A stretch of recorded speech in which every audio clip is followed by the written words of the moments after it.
What's up, Internet Land? Zachamus Prime, aka Zachamus Prime, here with another Transformers review. And today we're going to be reviewing the MP-45 masterpiece Bumblebee 2.0. And here he is, looking like he walked right off of the cartoon. From this angle, at least. He looks a little bit less cartoony from other angles, but you know, sacrifices must be made. But yeah, he's an all right figure as far as masterpiece figures go. I don't. He does a lot of things right, but he doesn't do everything right. So let's get on into it. So aesthetic wise, here he is. He's looking very cartoon accurate from the front. Whoops, and he fell down, which is weird because he's got massive effing feet.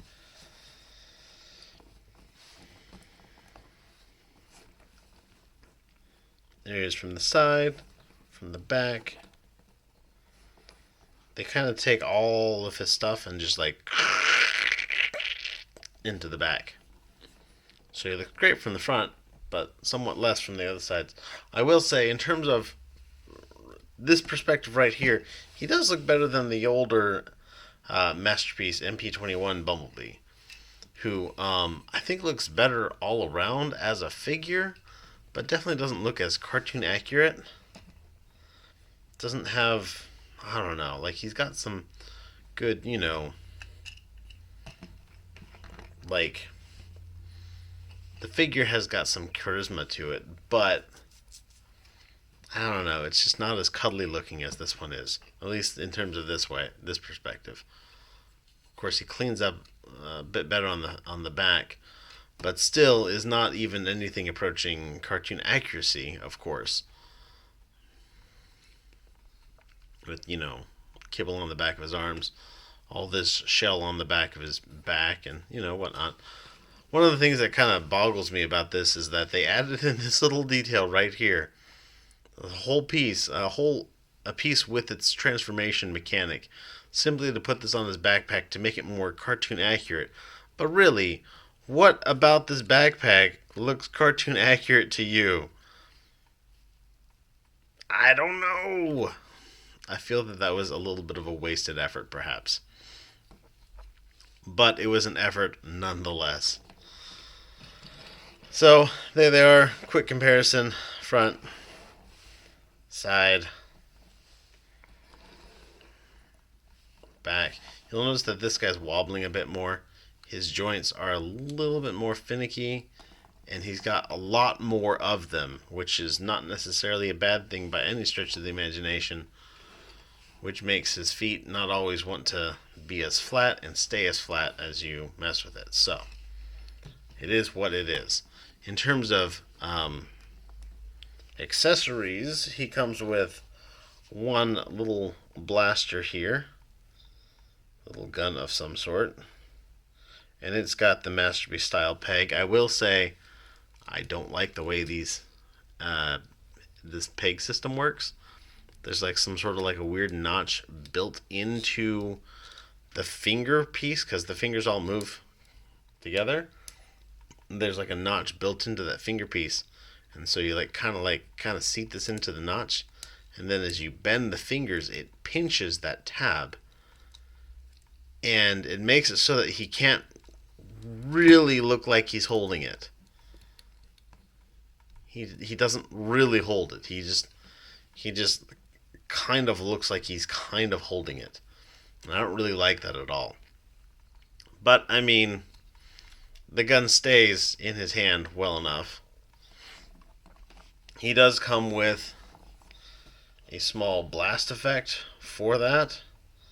This is molded in harder plastic than you'd expect, actually. And that just kind of can seat over the end of the gun. Except when the camera's on. Yeah, there we go. Seat over the end of the gun so he can look like he's shooting kapow. Due to this not being as soft, this is definitely a harder plastic than all the effects that came with MP-44. And so it doesn't bend or squish or stretch as much. And so it's more of a hassle to put on. And then once you get the thing crammed on there, I've heard of people snapping this gun right here at this tiny spot when they're taking that off. So be careful putting it on, be careful taking it off. Just be careful all around. Maybe that's an effect you might not want to use, which then makes this a wasted piece of plastic because it does absolutely nothing else. Alrighty. He comes with a tiny spike. This is mostly the same as the spike that came with MP-44. I don't have that on me to compare them directly. The big difference is being he's got no hard hat. He's just got his fro, and he doesn't have magnets underneath. I want to say everything else is the same, but including his articulation, he's got a head joint. His head poltergeist just fine. Arm goes around on tiny little fragile feeling ball joints. Tiny little fragile feeling ball joint in the midsection there. Tiny little fragile feeling ball joints on his hips. Be careful moving them around. Don't move them by his foot, move them by his actual thigh. Forward that much, back that much, out. Hardly anything at all. Super tiny little, super fragile feeling knee joints that bend actually quite a bit. But if you mess with it too much, it will fall off. Without any problem whatsoever. Interestingly enough, from having it fall off, you can tell that his arm and his head, his arms and his head, are molded in this flesh tone plastic here, but basically all the rest of him is molded in clear plastic. You can see when his leg comes off, there's some clear plastic right there. Actually, it looks like his upper leg might be the flesh tone plastic as well. What ifs. Anyhow, interesting choice of materials on him, but whatever. I will say that this figure is just as scary and crappy feeling as it was on the MP-44. Thankfully, this only comes with one of them and not three of them, so it is what it is. There he is. I'm not sure exactly if this is the proper scale.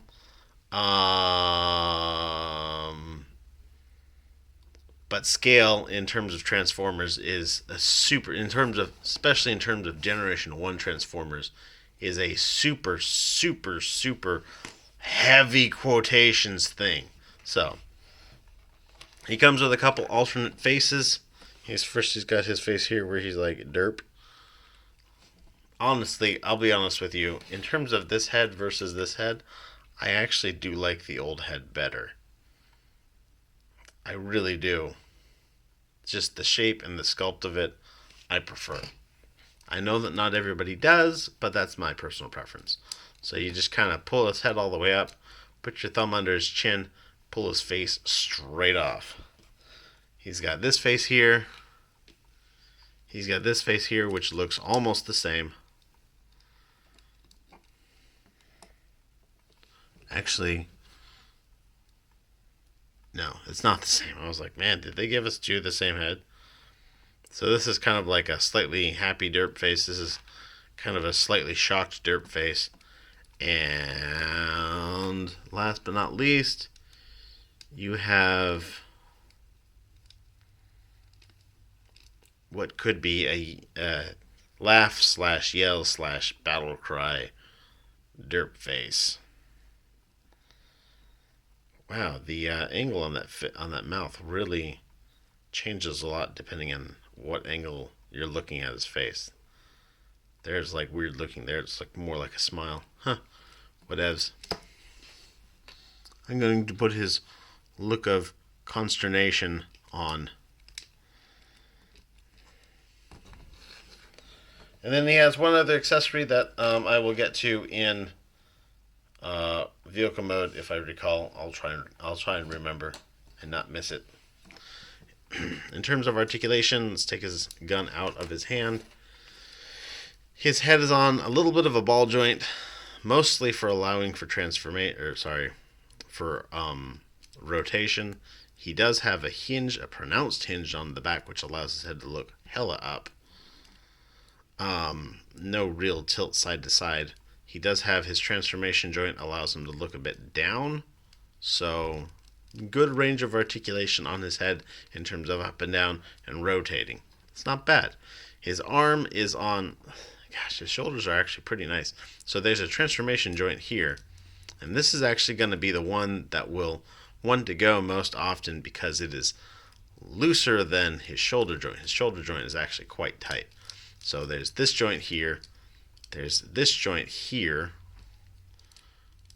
goes out for a full tree pose. There's a butterfly joint. His arm will windmill about happily. He's got an upper bicep swivel. He's got a joint here at the elbow, a single joint which goes that much. He does also have another joint here which is a transformation joint, but if you need to, you can get a little bit more bend out of his arm that way. His hands have a swivel with all four fingers being on one joint together.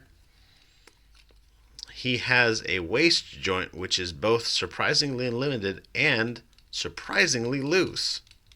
I was not expecting either one of those things when I understood that I was going to be reviewing this figure. So, yeah, his transformation is set up that you have to rotate his waist 180 degrees to transform him, but that doesn't translate into the figure for whatever reason. So, his legs will go forward that much because of the shape of this groin area here. The more you want to move his leg forward, the farther out it's got to go. So, but if you're willing to go to full outage, that's full motion forward. That's the full motion back. Like hardly any motion back. He's got a little flap here on the side, so you can put it out for like 120% Van Damme, maybe more like 115. Lots of Van Damme, damn it. He does have an upper thigh swivel, just a little bit of one. He does have double bend at the knee, so he can get a pretty good bend. Ankle has got all of the tiltages that you'd want, plus quite a fair amount of forward and back. No rotation on that ankle, but whatevs. All in all, I think the robot mode is pretty decent. Again, especially from the front. The feet, the farther you look at them from the side, the more ridiculous they get. The backpack, a lot of people say that the backpack is not nearly as bad in person as it was in the pictures. I'm going to say that that's technically true, but it's still pretty bad. I'm not really a fan of either one of these, though I do like the angle that they put this foot at, because this is the bug foot, the Bumblebee bug foot, but instead of being like straight at this angle here, that angle is flat, so it makes it seem like his foot actually morphs and shifts, even though this piece doesn't actually do anything at all. It gets the impression that it's changing from robot mode to vehicle mode, that his feet are more, that the front of the car is more squat in robot mode than it was, even though it doesn't actually change. It's really kind of a cool little effect. But let's get into his transformation. It's kind of ridiculous. So first thing we're going to do is we're going to start with this. We're going to kind of yank all of his backpack parts out. Pull on this part here. Flip that out. Flip these out. This panel right here is on a joint. Like that. And I don't know why, because this panel and the bumper always move together. They're in vehicle mode like that, and they're in robot mode like that. They always move together. They don't need to be separate pieces, but they are, so be careful about that. I heard of one guy on Facebook who broke this panel off entirely. So we're going to get this all yanked out.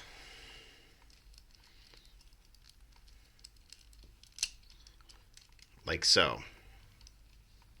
With that all out, you can then take his waist and rotate it at aforementioned 180 degree rotation.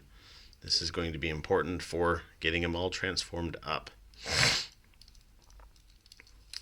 Alright, now what we're going to do is we're going to take and we're going to start to separate. You can see if you tilt forward this like that, you start to separate out this.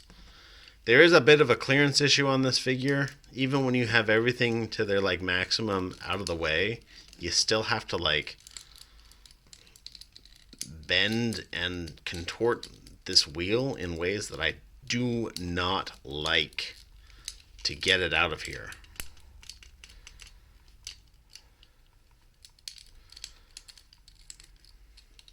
I don't like the way it feels.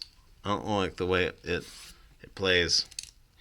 This is by far not my favorite part.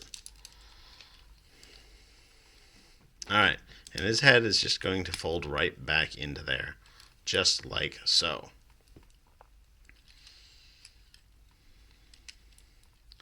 His arms are going to kind of rotate around like this, and ultimately you're going to end up putting them like here. Oh my gosh.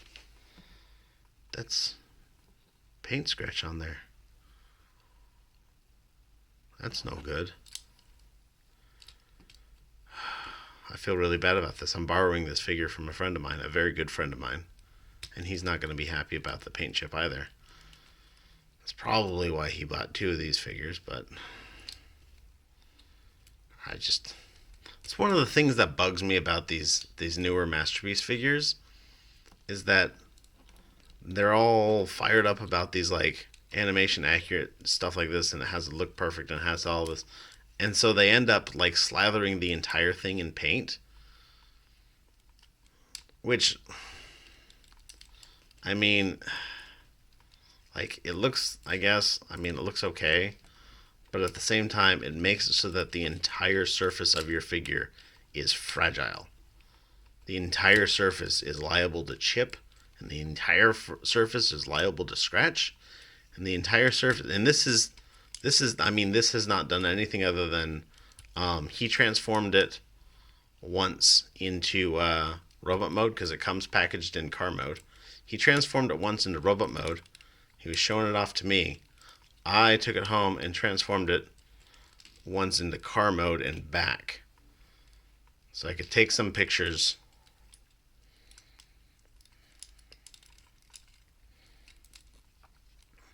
Actually, no, I didn't even do that. I just transformed it from the car mode, because I was at his house and I transformed it into car mode, and then I took it home and I transformed it back into robot mode.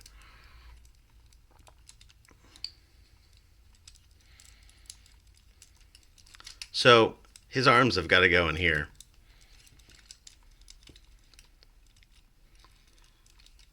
And I think that my problem is that I'm overthinking this.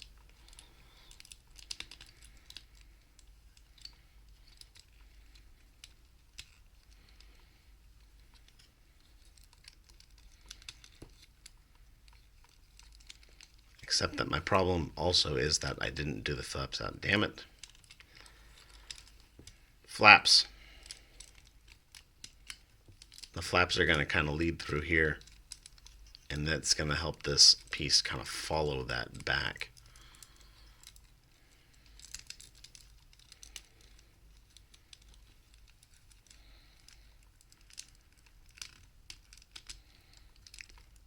Like so. And see, this piece here is going to slot right onto his robot mode chest. Like so.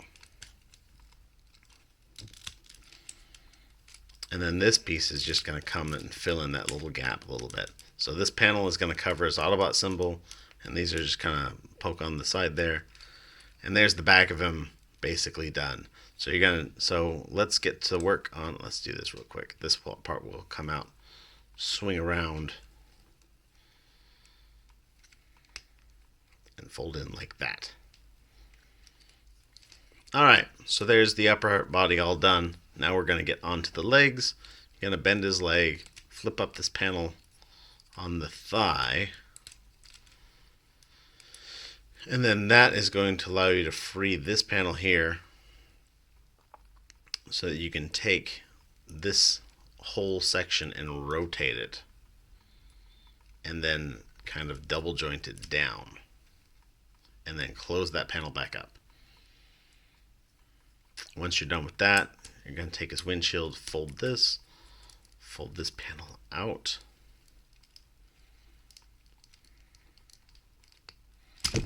Right. So this panel, there's a little pin here and there's a little slot. You can see the end of that slot. That slot goes in and clicks, but it clicks really tightly.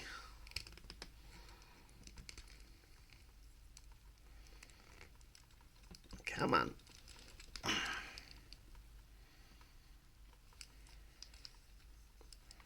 Come on.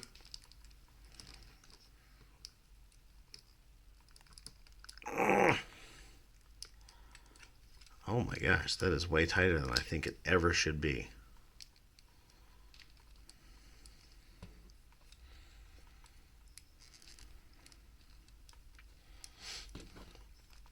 Okay, so I guess the takeaway from this is that that little slot is designed to click into place.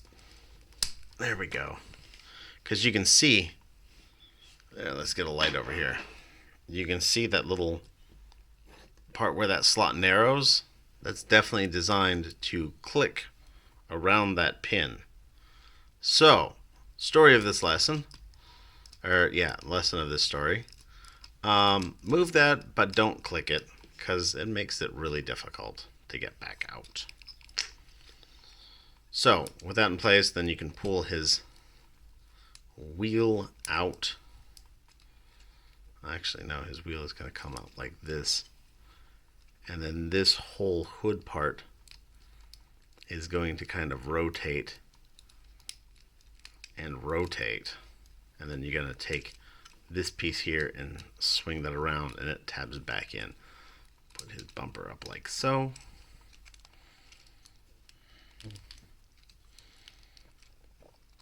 This tab here, I spent a bunch of work on this trying to get this tab to seat in here properly without this like ridiculous gap. It seems to have only mixed success. Alright, same with the other side. So we've got this folded up, fold this panel out, rotate, double joint that down, take this and extend it. Now I have to fight with this one because I'm a stupid idiot. That's me doing this the way it was intended instead of the way I should have done it.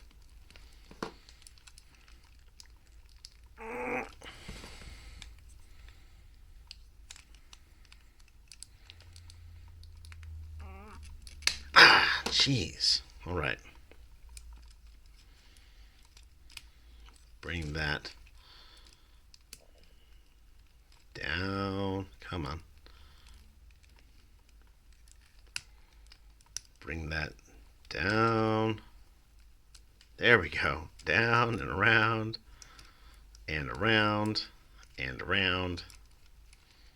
And this little wheel well piece is going to plug in much easier than the other side for whatever reason. Plug these together.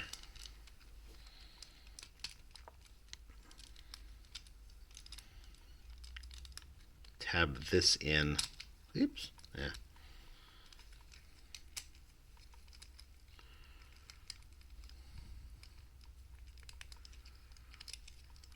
Make sure all the tabs and slots line up.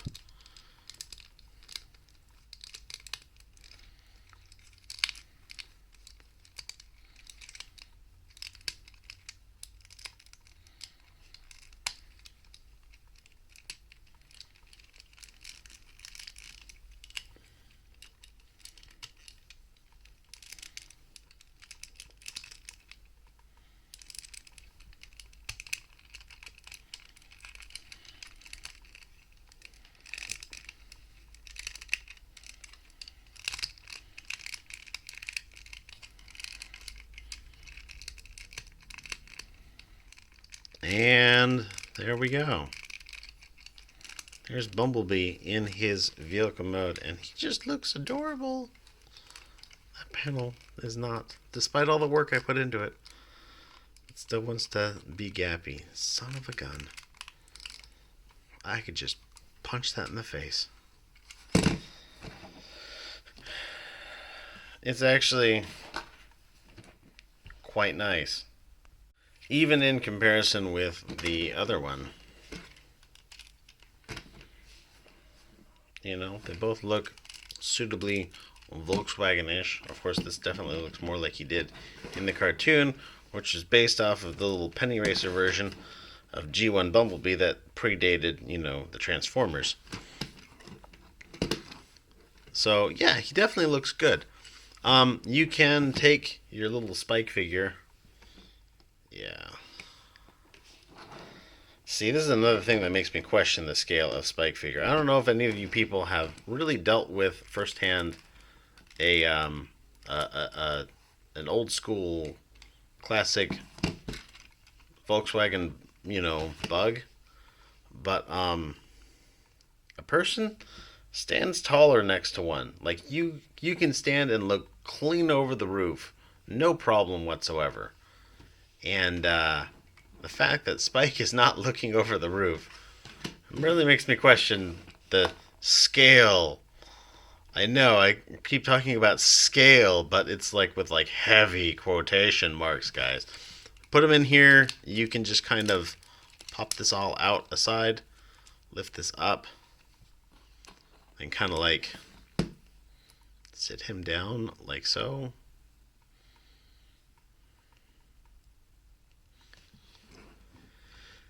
And stick him in here like so. And then kind of, I've heard people say that you can put him in either side, but it strikes me that this whole back detail would completely block his feet if you put him in the driver's seat. So Spike ain't driving this, he's just a passenger. Yo, Bumblebee drives himself. Sit up, jackass. Oh, I'm sorry, was that word not appropriate for anybody under 13? Too bad.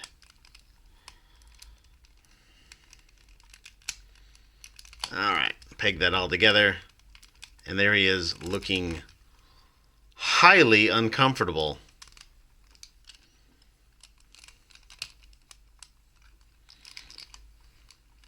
Wow, he looks like, yeah. So there he is. This is probably the reason why the windows are clear. I actually would have really liked them to be this like darker tint, like this one, so that you don't see all the like robot shit inside. But beggars can't be choosers, and I guess Takara feels that we've all begged for these more cartoon accurate stuff. And Bumblebee just loves New York. So, all in all, I think he is a good figure. He does a lot of things right. He really does. I'm not going to say for even one instant that he does everything right. I think that he looks like, you know, garbage from the right angles. But he looks really good from the right angles, too. So, you know, just be sure to display him in the right angles. I do feel that there was more effort that went into his car mode than went into his robot mode, because his car mode is basically perfect.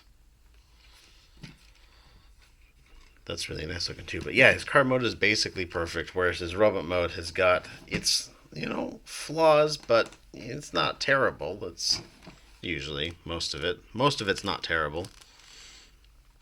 So anyhow, that's my review. It's a decent figure. If you like the animated aesthetic, this is definitely a figure I can recommend for his vehicle mode, and one that I can recommend for the front half of his robot mode. And he's got good articulation. I hate all the like paint over the entire figure, but you just gotta deal with it, I guess. Alright, thanks everybody for watching. You guys are fantastic. Thanks for sticking around, and Be good to each other. Have a great day. See ya. Bye.